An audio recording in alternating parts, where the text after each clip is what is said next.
प्रिय छात्रों, आज हम यूपी बोर्ड गणित कक्षा 7 की अभ्यास 2A का हल देखेंगे। आइए देखते हैं प्रश्न संख्या 1। प्रश्न संख्या 1 में प्रश्न है -2/3 की घात 5 का मान है। सबसे पहले हमने ये पढ़ा है, यदि किसी ऋणात्मक संख्या की घात सम है तो उत्तर धनात्मक आएगा और यदि विषम है तो उत्तर ऋणात्मक आएगा। तो हम यहाँ देखते हैं कि माइनस संख्या हो गई हमारे पास, ये -2/3 और इसकी घात कितनी है, विषम है, यानी कि उत्तर हमारा ऋणात्मक आना चाहिए। यानी कि हमारे दो उत्तर हो सकते हैं, या तो ऑप्शन 2 सही होगा या ऑप्शन 4 सही होगा। अब देखते हैं कि इनमें से कौन सा हल सही होगा। हल करके देख लेते हैं।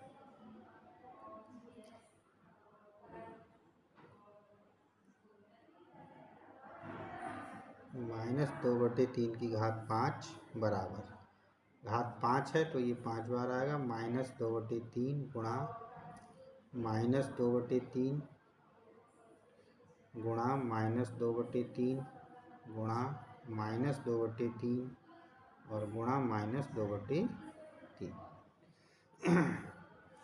देखें, माइनस माइनस की गुणा प्लस हो गई, माइनस माइनस की प्लस, फिर यहाँ आपकी एक ऋणात्मक संख्या माइनस बच गई। ठीक है, या हम वही जो नियम बताया उसके अनुसार सीधे माइनस लगा लेंगे और इनकी हम क्या कर लेंगे, गुणा कर लेंगे। 2 दूनी 4, दूनी 8, दूनी 16, दूनी 32, यानी अंश हमारा हो गया 32 और हर 3 तिया 9 तिया 27 और 27 तिया 81 और 81 तिया 243। आप गुणा करके अलग देख लें तो इस तरीके से हमें उत्तर मिलेगा -32/243, यानी कि हमारा ऑप्शन जो 2 है वो हमारा सही है। तो उत्तर में हम कौन सा लिख देंगे, सेकंड ऑप्शन हमारा सही होगा। ठीक है।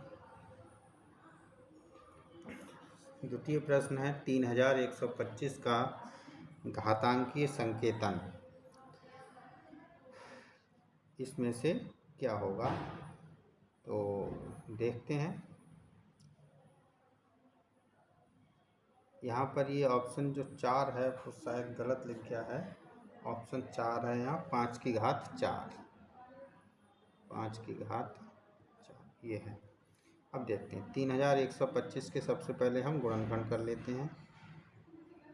ठीक, देखिए 5 की घात पे उत्तर देना है तो 5 से ही काटते हैं। 5 छंग 30, 1 बचा, उतारे 2 12, 5 दूनी 10, 5 पंजे 25, फिर 5 से काटते हैं। 5 एकम 5, 5 दूनी 10, 5 पंजे 25। गुणनखंड आपको आना चाहिए क्योंकि कक्षा 6 में आप लोग पढ़ चुके हैं। 5 दूनी 10, 2 बचे, उतारे 5, 5 पंजे 25, फिर 5 से काटेंगे। 5 पंजे 25, फिर 5 एकम 5, यानी 3125 हमारा क्या बना, कितनी घातें आएंगी, 1 2 3 4 5, 5 बार आया है तो इसे हम लिख सकते हैं 5 की घात 5। ठीक है, तो ये हमारा पहला ऑप्शन ही इसमें सही होगा, ऑप्शन नंबर 1 हमारा उत्तर होगा। प्रश्न संख्या 3, 2 की घात 7 का मान है। बहुत ही सरल सा सवाल है, 2 की घात 7 ये हो गया। 2 की घात 7 का मतलब क्या हुआ कि 2 को हम 7 बार गुणा करा दें। इस तरीके से देखें, हो गया क्या, 1 2 3 4 5 6 7, 7 बार गुणा कराएं। 2 दूनी 4, दूनी 8, दूनी 16, दूनी 32, दूनी 64, 64 की 2 से गुणा करा लें तो ये आएगा 128, यानी कि हमारा ये तीसरा जो ऑप्शन है वो ठीक हो, ये आपका उत्तर हो। प्रश्न संख्या 4, एक वर्गाकार क्यारी की भुजा 5 मीटर है। एक वर्गाकार क्यारी है जिसकी लंबाई चौड़ाई बराबर होती है और भुजा 5 मीटर है, यानी सभी भुजाएं 5-5 मीटर की होंगी। इसके क्षेत्रफल को घातीय संकेतन में लिखिए। तो जो क्यारी है उसका क्षेत्रफल क्या होगा, क्योंकि वर्गाकार क्यारी है तो वर्ग का क्षेत्रफल क्या होता है, भुजा गुणा भुजा, यानी कि आपका होगा 5 गुणा 5। और 5 गुणा 5 को घातीय संकेतन में क्या लिख सकते हैं? 5 कितनी बार आ रहा है? 2 बार, यानी 5 की घात 2 वर्ग मीटर। वर्ग मीटर हमारे क्षेत्रफल की इकाई। तो क्यारी का जो वर्गाकार क्यारी है उसका क्षेत्रफल कितना आ गया? 5 की घात 2 वर्ग मीटर। और 5 की घात 2 को घातीय संकेतन में पूछ लिया था, और नहीं तो ये कितना होता? 5 गुणा 5 कितना हो जाता? 25 वर्ग मीटर उत्तर हो जाता। ठीक है। प्रश्न संख्या 5। प्रश्न संख्या 5 में कह रहे हैं सरल कीजिए। तो सरल कीजिए में आपको इसे हल करके इसका मान बता देना है कितना होगा। पहला है 2 की घात 4। तो 2 की घात 4 का मतलब क्या हो गया? 2 की गुणा आप करेंगे 4 बार, फिर 3 की घात 2, इसका मतलब है 3 की गुणा 2। तो 2 की गुणा कर लें, 2 दूनी 4 दूनी 8 दूनी 16, और 3 की गुणा कर लें, 3 तिया 9, और 16 और 9 की गुणा कर लें, 9 छक 54 के 4 हासिल 5, 9 एकम 9 और 5 14, या 16 नेमा 144। इस तरीके से सरल करके ये आंसर मिल जाएगा आपको। 5 का दूसरा -2 की घात 3 -10 की घात 3। -2 की घात 3 को आप क्या लिखेंगे? -2 गुणा -2 गुणा -2। -10 की घात 3 को -10 गुणा -10 गुणा -10। ये 3 बार आ गए। अब देखिए चूंकि ये विषम है तो दोनों का गुणनफल ऋणात्मक आएगा। 2 दूनी 4 दूनी 8, ये आएगा -8। यहाँ करेंगे 10 गुणा 10 100, 100 गुणा 10 1000, तो ये आएगा माइनस का 1000। या आप ऐसे कर सकते हैं माइनस माइनस प्लस और फिर गुणा क्या आएगी? माइनस, तो ये आ गया। ऐसी माइनस माइनस प्लस और प्लस की गुणा माइनस से तो माइनस। अब देखिए माइनस माइनस की गुणा क्या हो जाएगी? प्लस, और 8 की 1 से गुणा करेंगे, 8 एकम 8, और शून्य है हमारे पास 3, तो 3 शून्य।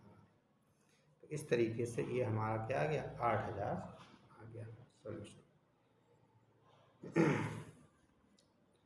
छठा प्रश्न है, इसमें तो मैंने लिखा नहीं है, आप पुस्तक से देख सकते हैं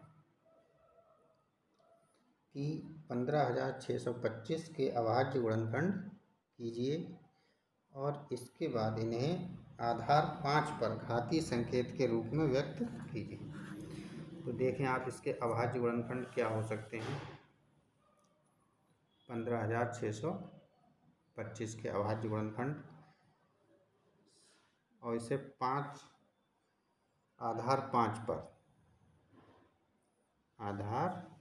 5 पर घातीय संकेतन में लिखना है।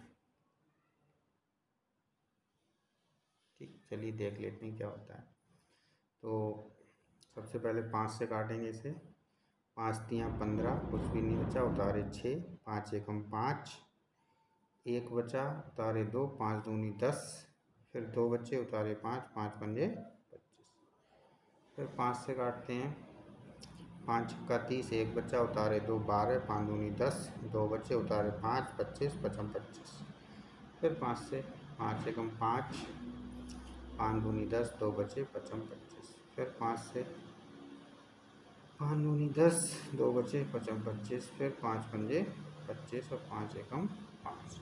तो आधार 5 पर इसका घातीय संकेतन क्या बना? 5 कितनी बार आया? 1 2 3 4 5 6, यानी 6 बार 5 आ रहा है। तो आधार 5 पर घात क्या आ जाएगी? 5 की घात 6। ये हमारा उत्तर। ठीक है, इस तरीके से ये प्रश्न संख्या 6 का हल। तो अभ्यास 2 ये आपकी पूर्ण होती है,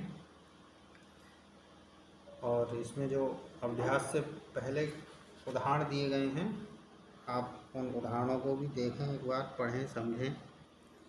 ठीक है, जिससे आपकी और अच्छी प्रैक्टिस हो सके। ठीक है, आज के लिए इतना ही। धन्यवाद।